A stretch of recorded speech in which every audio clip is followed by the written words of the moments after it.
really important to buy practical shoes when you're traveling. Fashion and style and whatever is totally irrelevant if the shoes that you bring are not comfortable.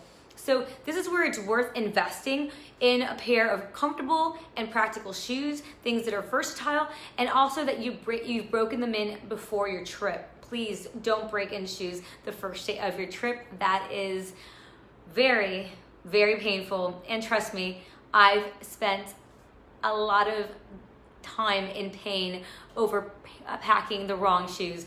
Whether it was because I was breaking them in or they were just cute and really uncomfortable. The shoes that you wear at home every day and think they're the most comfortable shoes in the world, well, when you're walking for 8 hours straight and you're on your feet, they might not be the most comfortable. So that's when it's worth looking for cute and comfortable, practical shoes. So let's get started by me sharing with you one of my most recommended boots for traveling in the winter season. For the winter season, I particularly like to look not just for comfortable boots, but also boots that are gonna be practical for the weather. And in this case, if it's gonna be raining, if it's gonna be snowing, I like to also buy boots that I can wear even when it's not raining and snowing. So things that offer practicality, but also style, and things that I'd wanna wear not just in the rain. So instead of wearing like rubber rain boots, I'd rather buy regular looking boots that will work for any occasion.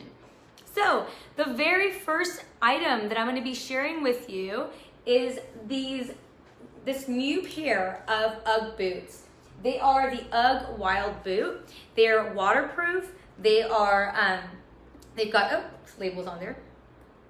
Kind of gross, but it's okay. Let's see what the other one has. As you can see, I've already used them. So they're really very strong, very sturdy, very durable. They have the really durable rubber soles with tread. So that way you don't want to wear boots if it's raining that you can easily slip on. What I love about this boot is it's waterproof. So awesome, it's practical, that's great. I also like the style because this does not look like a rubber rain boot. It doesn't even look like a waterproof boot. You can take these through the mud, the snow, the rain, the water, and they're still gonna look good. They still look like a regular boot. They're a style that I like. I like the hardware. It's like, there's a sort of, not gunmetal, like a lighter gunmetal hardware buckles here. They're really easy to they have 2 zips on each side, which is kind of cool. This one doesn't go down all the way, but which makes it easier to take on and off, especially if you're wearing them through an airport, which I do recommend always traveling through the airport with your heavier shoes. And in this case, it doesn't matter if there's metal because you're gonna have to take them off anyway. So really nice and practical, comfortable. And I also like this color. Because I wear a lot of black, I don't love wearing black shoes, and somehow I've been buying so many black shoes before. In this case, these are a dark brown boot, and I love the contrast of a brown boot with an all black outfit. But I also like a certain shade of brown because I wear a lot of cool colors, like black and white. Then this is a cool brown. It's a bit on the darker side. So this for me is very practical. It will go with a lot of my clothing.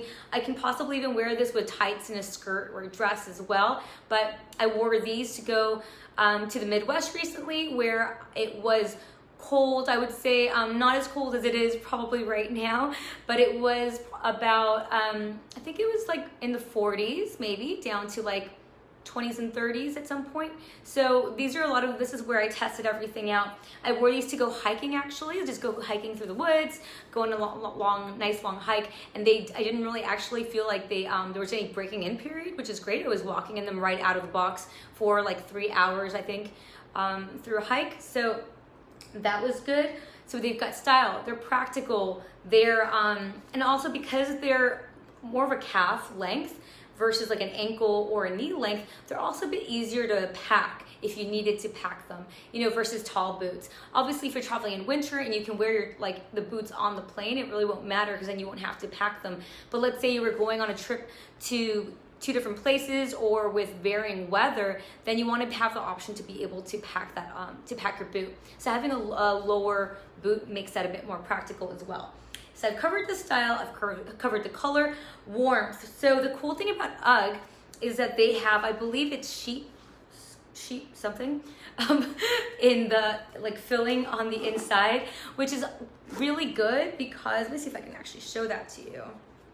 I don't know if you can see like sheep shirling, I believe, I'm not sure. But it's actually really nice because you get an extra padding between the floor and your foot. Because even if, you know, it's real, if you're not wearing warm socks in between like a boot and like, you know, in between your boot and your foot, you'll feel colder. And especially if you're not wearing waterproof boots and it gets wet, you don't want to feel uncomfortable. It's going to make you feel colder. So by protecting your extremities, with wearing really good quality shoes, having gloves, having a hat on in the winter, you're going to stay extra warm as well. So I'm really happy with these boots. I do like them. One thing to note is that they are 2 different fabrics, and I didn't notice that when I was buying them at first. And I almost returned them because I didn't love the contrast initially, because I wanted just to have a leather boot, and it has suede at the top, and it's still waterproof. But let me show you that a little bit closer so you can see the contrast. So it's leather over here and a waterproof suede up here. When I saw it actually in the pictures, I'll post some pictures up, I did like it better, but sometimes if you're trying to go for an elongated look, it kind of just breaks it up in a weird way. It almost looks like my jeans were cuffed right here. So in that sense, it makes it a bit more casual, and I would like it just to be a little bit, if it was just solid, then it'd be slightly dressier. Not dressier, but just less casual. Not sure how to explain it, but in a way where it wouldn't, I could wear it with dresses or with an outfit that I might want to maybe look more polished versus just ultra casual. But so far, so good. I like it. I also have the UGG Simmons. Those are amazing. They're incredible, but they're now, I think they're going out of they're like UGG's not selling them anymore. So I was looking for a replacement pair, and this is the one that I bought. And again, this is the UGG Wilde. If you head over to travelfashiongirl.com/Facebook-live, you'll find a list of all the products. So that way, in case you're interested in learning more about them, shopping, seeing what color I have, then you can shop on that link. And right now we're gonna share a link to that below in the comments. So that is the first product, these waterproof UGG leather wild boots. So very happy about them. They are on the heavy side though. Just know they are heavy if you are planning to pack them. On a side note, making sure, here's something about the boots actually. I wish I had sized up. I'm a 7. I'm a size 7, so that's actually something I should have covered. I'm a size 7, and sometimes I can wear like a 6.5 in heels or sandals depending on the brand. But in this case, I really wish I would have gotten a 7.5 because I didn't have room for my nice thick wool blend socks. So with the socks, these were too tight on me. So my mistake is not sizing up. So that's going to be uncomfortable when the temperatures drop even more, and I do want to have a thicker sock like this. It's a wool blend instead of having a thinner sock. So I think this could make me extra warm. That's going to be uncomfortable. I did try to wear this sock with the boot, and that made my feet hurt because then it became too tight.